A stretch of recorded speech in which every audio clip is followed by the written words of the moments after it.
Bueno, soy Oscar y voy a enseñaros Brno, la segunda ciudad más grande de la República Checa. Con 800.000 personas viviendo en la sorrodeada metropolitana, Brno es la capital histórica del Margraviato de Moravia.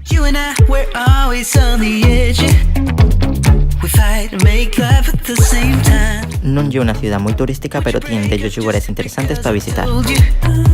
La ciudad ajunta industria y edificios históricos.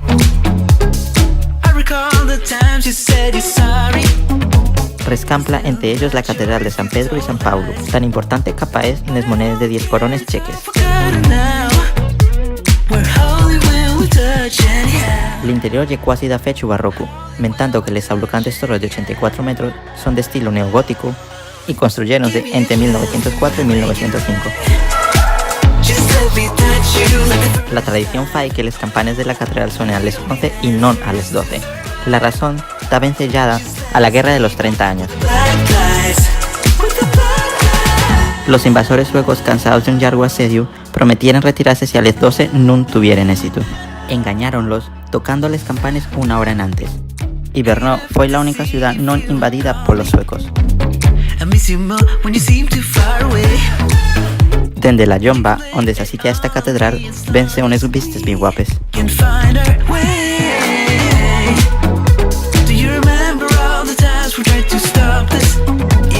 La estación de tren es de 1839. Completa una amplia red de tranvías, trolebuses y autobuses que percorren la ciudad.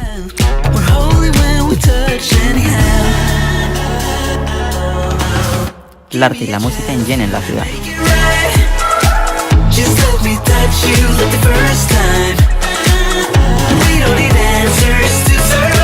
Una placa recuerda el edificio donde Mozart dio un concierto de piano en 1767, con nada más 11 años.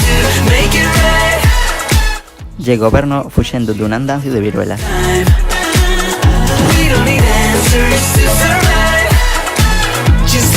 El Teatro Nacional de Brno inauguró en 1884 y fue el primer teatro europeo en ayudarse con luz eléctrica, con un diseño de Thomas Alva Edison.